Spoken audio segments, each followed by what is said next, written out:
In today's video, I'm going to teach you how to find gappers on Finviz. Gappers are stocks that open significantly higher or lower than their previous closing price, often triggered by news, earnings, or fresh catalysts. They're popular with day traders and swing traders because those price dislocations can create clear momentum and defined risk levels. Here's how to quickly spot them using Finviz without getting lost in the noise. Start by logging in to the Finviz website and heading to the screener from the top menu. The screener is where you'll apply simple filters to narrow thousands of tickers down to a focused watch list. Once you're in the screener, switch to the Descriptive Filters tab. Descriptive filters control the basic characteristics of the stocks you'll see, and getting these right avoids clutter and illiquid names. Under Exchange, set it to NASDAQ and NYSE.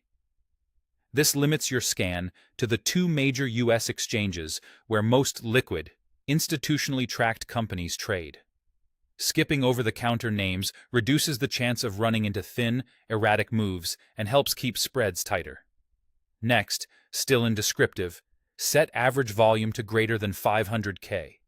Volume is crucial for gappers because you want enough trading activity to enter and exit without excessive slippage.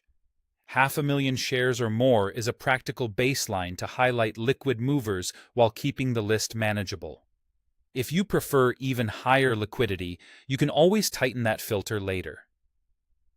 With those basics in place, move over to the Technical Filters tab. This is where you'll surface the actual gap behavior. Find the gap filter and choose the percentage move you want. For bullish setups, select a positive threshold, like gap up greater than 3%. That level is big enough to be meaningful, but not so extreme that you only catch outliers. If you're interested in bearish opportunities, select a negative gap for a gap down of a similar magnitude. You can adjust that percentage up or down based on your risk tolerance and the market's volatility. Your results will update to show stocks that match your exchange, volume, and gap criteria. From here, you can review charts and headlines to understand what's driving the move and whether it aligns with your strategy. Keep in mind that free data can be delayed and pre-market behavior can differ from regular hours, so always verify details with your broker's platform before trading. That's it. Descriptive for exchange and liquidity, technical for the gap, and you've got a clean, focused list of gappers ready for deeper analysis.